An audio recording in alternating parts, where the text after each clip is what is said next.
What's going on, guys? Eric here and welcome to the channel.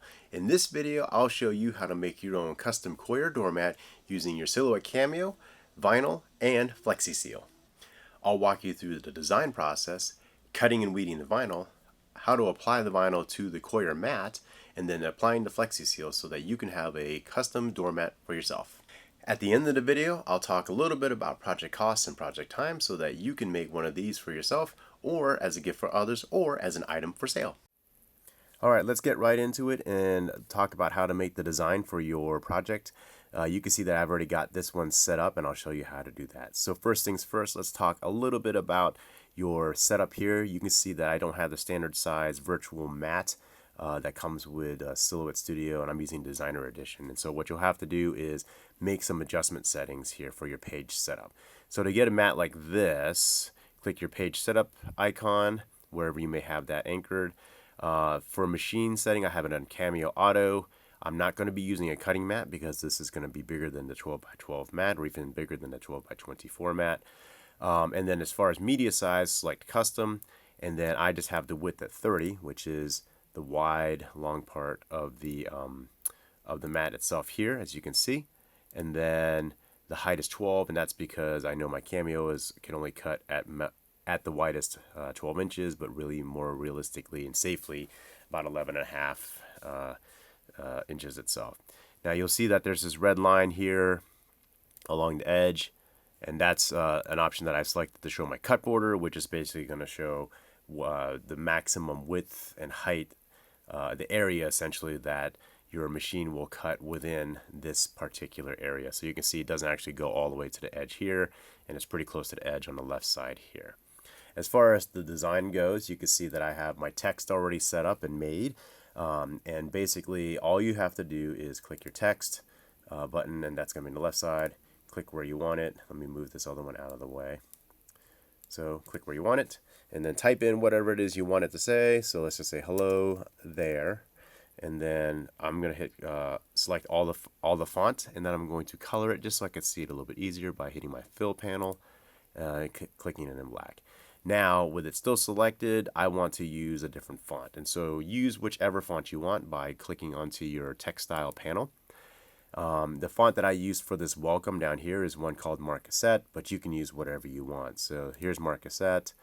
You can also use, like I have a Mandalorian style one here, this one called Magneto. So basically pick whatever it is you want as far as the type of font that you want to use. So I'm going to go ahead and go back to Marquisette since it's the same as this right here. Now with that, next thing I want to do is I want to size my text. And so once I select off of it and then click it again just once, and that you can see it's got the boxes all around it, and it's now just basically like an object. If you want to alter the text again, click within it, and you can see the box turns green, has a different type of anchor here, and that's where you could select your text for altering again as far as lettering goes. But basically all I'm going to do is grab this one of these corners here, and then depending on the corner, just move it up and down at an angle. And what that does, if you grab a corner, is it will adjust the size proportionally. So as I grab this top right box here, I'm going to grab it and move it up and right, you can see that it's stretching horizontally and vertically in a proportional manner. If I grab just the top one and pull up, you can see it's stretching it up and down. And if I grab just one of these side ones and pull left right, you can see it stretches it left and right. And maybe you want to do that, but in my case, I just wanted to keep everything proportional. And so you can see what I'm trying to do is make sure I keep this within the red cut border as defined in your page setup here. And so I just want to make sure that, hey, the size that I want, that looks pretty good. Now remember, this is almost 12 inches high. And so this lettering right now is approximately 26 inches wide by about 8 inches tall. And I will tell you this one here, which is what I made, the welcome side, and it was plenty big for the mat, very visible once I've applied the spray, was 26 inches wide and 6.5 inches tall. And so that kind of gives you a reference as far as the height goes. Now this says it's 8 inches tall, but it's really not. You can see that here's the edge of the arrow, here's the edge of that arrow, And that's because this is still in a text. So once you know that you have your text the way you want it and you're good with that, you're not going to change the text. My recommendation is to right click it and then convert it to a path. And now you can see the actual size where the height matches that and the width matches left and right. So this graphic is actually, now that it's an object, if you will, not a text, is just shy of 26 inches wide and 5.3 inches tall. And then from there, you can do the same drill or exercise as far as making this the height and width you want. Again, being careful not to go beyond any of these red borders here. If you want to kind of center it in the mat, you can hit the centering button here, and it'll center it. So you have a better idea of how it would look within the mat itself. And so once you have this all set and the way you want it, go ahead and hit your send button. And then you'll want to check your settings here to make sure before you cut anything, make sure your settings are good. And so I like to just highlight and select the item that I'm going to cut. And then if I'm using my tool 1, I click this cut, not cut edge, this regular cut right here. And that way it'll cut just this outer edge of the lettering itself. You can also use your secondary tool if you want to, if that's what you prefer. Like I have my ratchet blade in tool 2. But it really depends on what you want to use. So let's say we're using tool 1, select cut. Now the other important thing is to make sure your settings here on this side are correct. Now I was using Vivid Automotive Vinyl, and so through trial and error I have discovered that to cut through that particular vinyl I need to have my blade depth of 1, the force at 17, and the speed at 5. And that was through trial and error. If you're using something like Oracal 651, I have found that the stock settings of Vinyl Smooth works just fine. Vinyl Glossy, excuse me, not Vinyl Smooth, Vinyl Glossy works just fine. And so that's going to be, I believe, a blade depth of 1, force of 10, and a speed of 5. The other things I just have is the default here as far as those, number of passes, just 1. When all your settings are good and ready to go, you've got your type of material that you're going to be cutting set up. You've selected the blade and knot for sketch, and then you've selected the appropriate blade you're going to be using, auto blade in this case. Go ahead and make sure that your Cameo is ready to go. Right now you can see mine says unavailable, and that's because I don't have it turned on at the moment. And when I do turn it on, I have it syncing through Bluetooth. You can also have it hardwired to your laptop or your PC, and it'll say ready. You can opt to test first to make sure your settings are good, but if your settings are good, go ahead and hit send, which should be an active button if your Cameo is ready to go, and let your machine do its thing. Okay, so my Cameo has finished cutting the vinyl, and as you can see, I've got it set up on my table, and so now it's just time to weed out the excess vinyl, in this case, the lettering. I prefer to use an X-Acto knife, as you can see I'm using here. I just like having the sharp pointed tip so I can poke into the vinyl easily, and then kind of flick up the vinyl to then grab that end to then pull the vinyl that I want to weed out. Also, it's handy to have the blade part of the knife so I can cut the vinyl if I need to. But just be careful, since it is a razor sharp blade, to be careful so you don't cut yourself or poke yourself and injure yourself while doing this process. And so all I'm doing there, as you can see, is just weeding out each of the individual letters. And here's the finished product. And so the next step is to basically align your graphic onto the mat and place it where you will want to have the lettering sprayed onto your mat. And so you can see I've loosely placed my graphic onto my mat, and I'm just using my measuring tape to try to center or at least keep things level so that it looks even and truly horizontal on the mat. It's on the mat itself, and you can see I'm measuring from each different edge, trying to measure from the bottom of the mat to the bottom of different letters, make sure that they're the same height, if you will, and then from left and right, the edge there to the W and the edge to the E, so that I have it centered fairly well, at least horizontally within the mat. I did bias this a little bit so that the welcome is a little bit higher, so there's more space underneath. What I'm doing next is I'm putting some blue painter's tape, masking tape, if you will, and I'm using blue tape in particular because it's low tack. And you can see I'm basically the areas that will flop over when you peel the vinyl from the backing. I'm trying to keep it so that it doesn't flop into place, and accidentally, the vinyl adhesives stick to each other. And so that's just something that I do so that it's easier when I'm peeling the vinyl. You can see on the outer edges there, I have basically a hinge. And so I'm going to carefully peel the vinyl, and you'll see how the tape holds, like in that E, those two kind of rounded areas to keep them from flopping around, the points and the W's to keep those from flopping down and around. And in particular, when I get to the O, which is coming up next, to keep that circle, which is basically the center of the circle, a loose item, from falling out. And so you can see I've got part of the backing paper peeled off, and I just loosely with my hand pressed gently straight down onto the vinyl. And so you'll see here that because I taped the inner circle of the O, that O flops down, or stays in place and doesn't flop. You can see when I peeled past the C, I forgot to tape the C to the side, and that flopped in. But the rest of the items stayed the same. And so now that I've got all the backing paper peeled off, I'm just double checking to make sure I didn't, as I peeled it and laid it down, move the vinyl around too much. So I'm just basically loosely patting this down. And so once this is set, basically I'm going to try to now pull off the tape, the painter's tape, very carefully so that I don't move the letters or the entire template itself too much.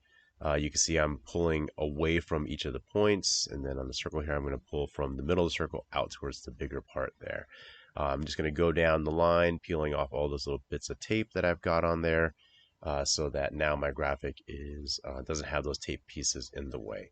Patting down the rest, make sure everything stayed in place, and I'm going to use my heat gun to start to soften the vinyl and kind of make the adhesive a little bit more sticky.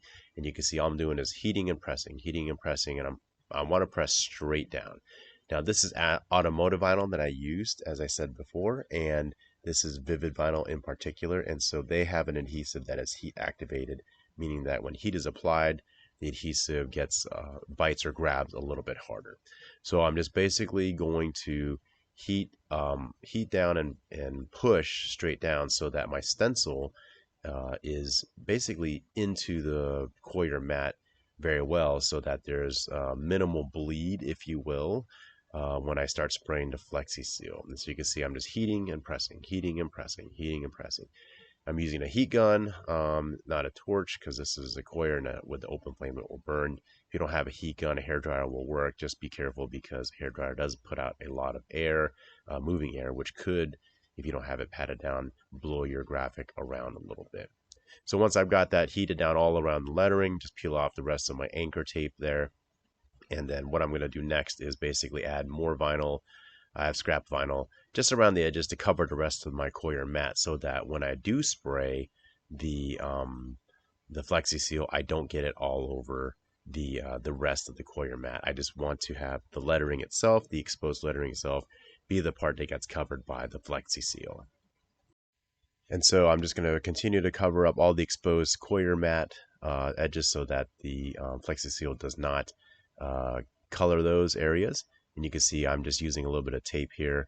I'm just actually using the backing paper from other vinyl that I had previously, so that I'm using minimal waste materials here, and setting that down and making sure everything is covered that I don't want to get Flexiseal on. Once I've got it fully covered, now it's time to go ahead and get your Flexiseal. Keep it at room temperature if you have. You can see this is a Flexiseal. I'm using the black version. You can buy this at Walmart, other Home Depot stores, things like that. Shake it up really well. Follow the directions on the can, and when you spray this, spray all the way evenly across, straight down. Don't do any kind of like arcing motions. Notice that I'm keeping the spray pointed straight down at the lettering, and doing even steady pace left and right. And I'm not at the end of each spray, I'm not flicking my wrist upwards or outwards. I'm keeping it an even straight down spray. You don't want to angle this in any way. Now I'm doing it vertically, but I'm doing the same way, and I'm adding just a few different coats. I think I did about 3 different sprays in total.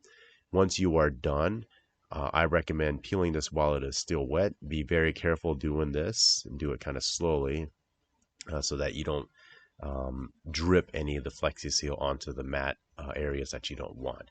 And so that peeled off really nice and easily. You can see the one piece I have left is the O, the circle part of the O. And so what I'm going to do is I'm just going to get kind of a picking tool so that I can try to poke that particular piece up. If you don't have that, you can use your X-Acto knife, whatever tool you use for weeding. And I'm going to carefully lift up one edge and kind of fold it over onto itself a little bit. Be careful not to squeeze too hard so that any Flexiseal which piled up on there basically pours out over the edge.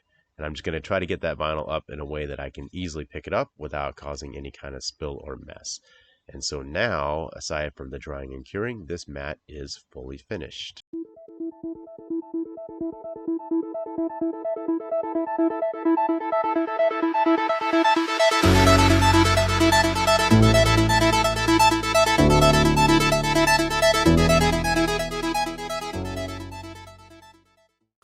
Alright, so now that we've finished the tutorial portion of the video, let's talk a little bit about project cost and project time. And in this case, for project cost, I'm really only going to talk about the materials that were used for the project, such as the mat, the Flexiseal, and the vinyl. I'm not really going to talk about costs associated with other things that were used in the project, like my X-Acto knife or the my Cameo or my PC. Those are things that I'm going to assume that you already have on hand, and those are for lack of a better term, sunken costs. That you've bought those things and you use them for multiple things, not just this particular project in and of itself.